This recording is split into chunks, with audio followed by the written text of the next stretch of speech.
আল্লাহর কাছে আপনি চাইবেন ডাইরেক্ট, কোনো পীরের ওয়াস্তা লাগবে না, কোনো হুজুর, কোনো বাবার ওয়াস্তা লাগবে না। এরা সব ব্যবসা করে। যার পীর নাই তার পীর হলো শয়তান। বিশ্বাস হয়নি? আল্লাহকে পেতে হলে উসিলা ছাড়া, মাধ্যম ছাড়া আল্লাহ পাওয়া সম্ভব না। পৃথিবীর সব ধর্মের ব্যবসা চলে মানুষকে এই ভয় দেখিয়ে যে তুমি অনেক বড় গুনাহগার, তুমি এত বড় গুনাহগার হয়ে আল্লাহর কাছে চাইবে কেমনে? তোমার জন্য ভায়া লাগবে, লিংক লাগবে, ওয়াস্তা লাগবে, মাধ্যম লাগবে।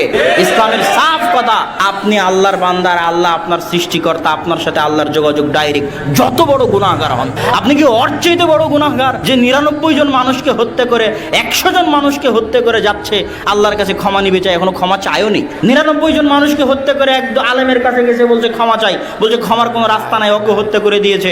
একজন বলেছে অমুক গ্রামে গেলে ক্ষমা পাওয়া যাবে, সেই গ্রামে যাচ্ছে, রাস্তার মধ্যে মৃত্যু চলে এসেছে, এখনো ক্ষমা চায়নি।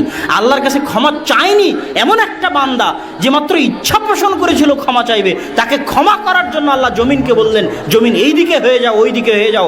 ফেরেশতাদের বললেন, যেই জমিনের দিকে, যেই গ্রামের দিকে যাচ্ছিল ওটা যদি কাছে হয় তাহলে তাকে ক্ষমা করে দাও। আল্লাহর কাছে যে ক্ষমা চায়নি তাকে ক্ষমা করার জন্য আল্লাহ কৌশল অবলম্বন করলেন।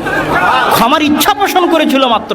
আপনি যত বড় গুনাহগার হন না কেন, আল্লাহ আপনার ওই পীরের চাইতে, ওই বাবার চাইতে শতগুণ, লক্ষ গুণ আল্লাহ আপনাকে ভালোবাসে। ওরকম হাজারো লাখো কোটি পীর জানা করতে পারবে, আল্লাহ সুবহানাহু ওয়া তাআলা একাই তার চেয়ে বেশি করতে পারবে।